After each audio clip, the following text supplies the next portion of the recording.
Welcome to the Cenario Podcast, your guide to mental health and well-being. Each episode, we uncover practical tools, discuss expert insights, and explore how supplements can transform your mental health journey. Get ready to learn, grow, and thrive with us.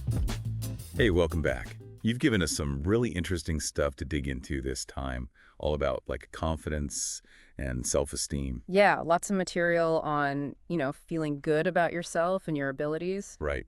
And that's what we're going to do. Take a deep dive, see if we can pull out the most useful stuff, the stuff you could actually use so you can build up that inner strength and, just walk through the world with more confidence, Yeah, that sense of, I got this, makes a huge difference. It does. It really does.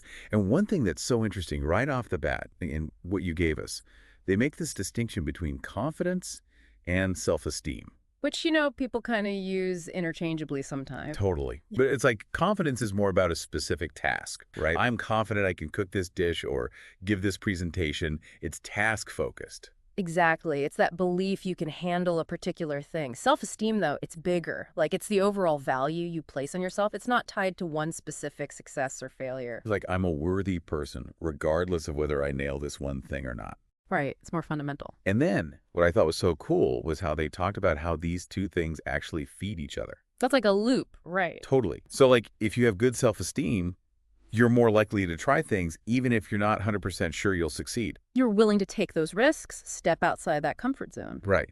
And then those little acts of confidence, those times you push yourself, they boost your self-esteem even more. It's like this awesome upward spiral. Yeah, success breeds success, but it starts with how you view yourself at the core. And it's not just about, feeling good, which is great, but the material really emphasizes how this is connected to mental health. Yeah, it's not just a woo-woo self-help thing. Right, if you talk about anxiety, depression, even just chronic stress, how those things can be tied to low confidence and self-esteem. It makes sense. If your inner world is full of self-doubt, that's got to wear you down. Totally. Yeah. So working on this stuff, it's not just about crushing it at work or whatever. It's essential for feeling good overall. For sure. So where do we even start with this? Well, one of the first things the guide talks about is getting to know yourself better, really looking inward. Yeah, self-awareness. That's the foundation, they say. Right.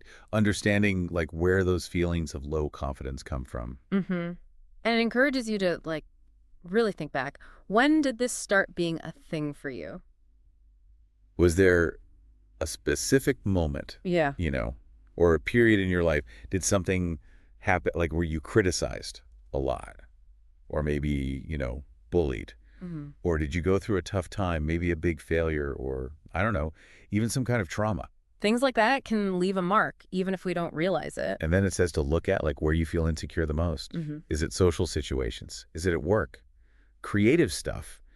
Where are the patterns? Finding those patterns is key. Because once you know where it's coming from, then you can start to address it. Right. It's not about dwelling on the past, but understanding it. So you can build something stronger. So, okay, let's say you've done that. You've thought about those things. What's next? Well, the guide spends a lot of time on that voice we all have in our heads, Oh, yeah, the one that's not always so nice. Exactly. The inner critic. And it introduces this technique called cognitive restructuring, which sounds fancy. But it's actually really simple, right? It's about changing your thoughts. Basically retraining your brain. You become aware of the negative thoughts and then you challenge them. Ask yourself, are they even true? And it gives you these really clear questions to ask yourself, literally, is this thought true? Right, because so often we just accept those negative thoughts as facts without even questioning them. We're like, oh, I'm a failure, case closed. But if you stop and really examine the thought, you might find it's not based in reality. And then the other question they have is, would I say this to someone I care about? That one is powerful. Because, we're often way harder on ourselves than we would ever be on a friend. Right. If your friend messed up, you wouldn't say, you're such a loser, you'll never amount to anything. No, you'd be supportive and encouraging. Exactly. So why not treat yourself with that same kindness? Totally. And it even gives you an example of how to reframe a negative thought. Instead of beating yourself up, you can say, okay, I'm learning, I'm growing, I'm still a valuable person, even if I make mistakes. That's the key. Shifting to a more compassionate and realistic inner dialogue. Which makes sense, because if you're constantly putting yourself down, how are you ever going to feel good about yourself? Exactly. You're just sabotaging your own efforts. So you got to be your own cheerleader a little bit. Absolutely. And then another big thing that came up in the material was about taking action. Yeah, but not just any action. It's about setting goals, but smart goals. Right, not those huge, overwhelming ones that just make you feel worse when you don't achieve them right away. Yeah, they can be paralyzing. Totally. The guide's all about those small, achievable goals. Because, like, confidence comes from actually doing things right. Every time you achieve something, no matter how small, it's proof that you can do things. Exactly. And they give such good examples like make your bed in the morning, have a short conversation with someone, do a quick workout. Or just apply for something, even if it's a little scary. Right. You don't have to climb Mount Everest right away. Just take a step in the right direction. And those small wins add up. They really do. And it's like each time you achieve one, your brain's like, hey, I can do this. And that builds momentum. Totally. And this whole idea of action ties in really nicely with like self-compassion, which is another big theme in the stuff you gave us. Yeah, it's about being kind to yourself, especially when things don't go perfectly. It's like giving yourself permission to be human. Exactly. And the guide breaks it down, you know? It's about being gentle with yourself, especially during tough times, accepting that, hey, everyone makes mistakes. And letting yourself rest and recover when you need to. Yeah, it's not about pushing yourself relentlessly. It's about recognizing that you're a human being with limits. And that you deserve kindness, especially from yourself. Yes, especially from yourself, because that's where it starts. Okay, now this next one's kind of interesting. Visualization. It might sound a little out there, but the guide's actually pretty serious about it. Yeah. It's not just some new agey thing. It's a proven technique. Like athletes use it all the time. Right. And it's basically about creating mental rehearsals. So, like, they suggest things like imagining yourself walking into a room with confidence. Or picturing yourself achieving a goal. Or even just, like, responding calmly to a difficult situation. Basically practicing in your mind. Exactly. And the idea is the more you do this, the more familiar and natural those actions will feel when you actually do them. It's like creating a mental blueprint. And I guess that makes sense. Like if you've mentally done something many times, you're less likely to freak out when you actually have to do it. It's like you're prepping your brain. So, okay, we're working on our thoughts, we're taking action, we're being kind to ourselves, we're visualizing success. What about like the world around us? Does that matter? It definitely does. The guide talks about how the people we surround ourselves with and the environments we're in, they have a huge impact on our mindset. So true. And I'd ask some pretty direct questions like, are your friends the kind of people who lift you up? Or do they bring you down? And what about your social media? Is it a source of inspiration? Or does it make you feel bad about yourself? Those are things we don't always pay attention to. Right. And it encourages you to, maybe find some mentors or join some supportive communities. Surround yourself with people who see your potential and encourage you to grow. And maybe even create some distance from people who, aren't so great for your self-esteem. It's about being intentional about the energy you allow into your life. And speaking of growing, the guide also mentions learning new skills. How does that tie into confidence? I think it's about proving to yourself that you're capable of learning and growing. Like, hey, I learned this new thing, so I can learn other new things too. Exactly. It's that sense of accomplishment, that feeling of, I did it. And it gives examples like, taking up a hobby, learning about fitness or nutrition, reading books that challenge you. It's about expanding your horizons and your abilities. Which I guess makes you feel more capable overall. And more confident. Totally. And then it's so important to, celebrate those moments of growth. Right, absolutely. The guide talks about celebrating your wins, big and small. And it's so easy to just gloss over them. We're so focused on what's next, we forget to appreciate what we've already accomplished. Exactly. And they actually suggest writing down 3 things you consider wins each day. And then reflecting on those wins at the end of the week. It's about consciously giving yourself credit for what you've done.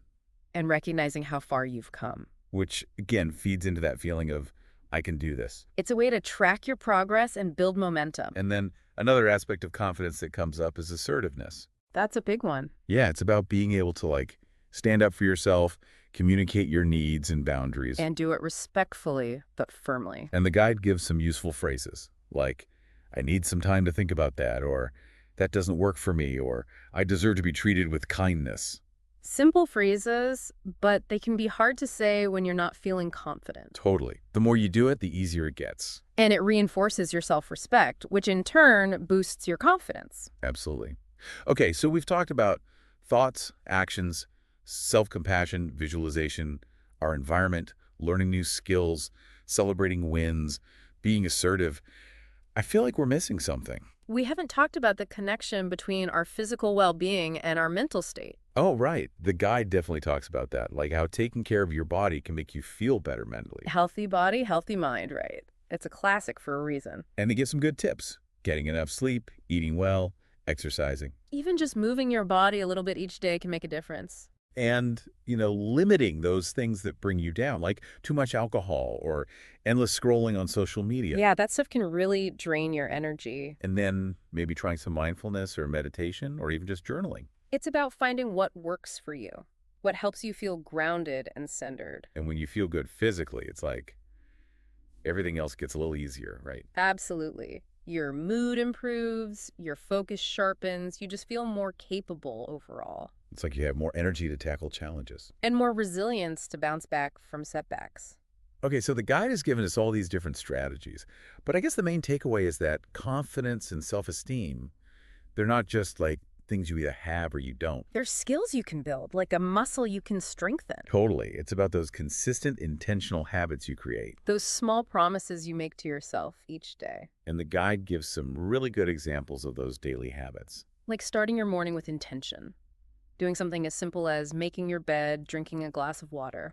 Writing down your top goal for the day, or saying a positive affirmation to yourself. Yeah, something to set the tone for a good day. And then keeping track of your progress.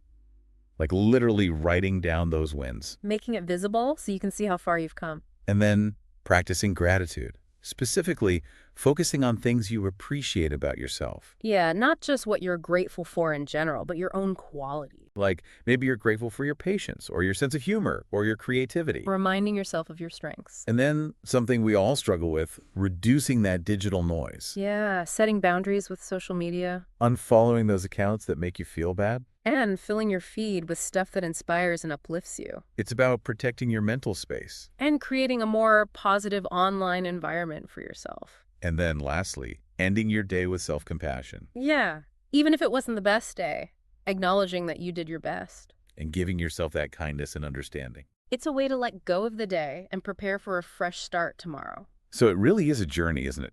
Building confidence and self-esteem. It's a process of ongoing growth. And the amazing thing is, it's something you have control over. You can choose to show up for yourself every day. And make those small changes that, over time, lead to big results. Exactly. It's not about perfection. It's about progress. So for you listening, I'd say, think about all the things we've talked about and just pick one that really resonates with you. And commit to practicing it, even for a few minutes each day. Because even small, consistent actions can make a huge difference over time.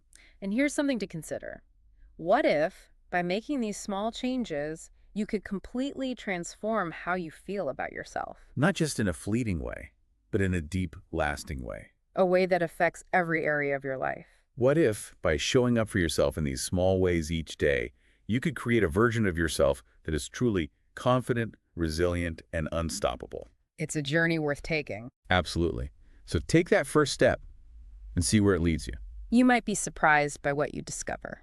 Thanks for joining us on this deep dive. And remember, you've got this. We'll see you next time. Thanks for tuning in to the Cenario Podcast.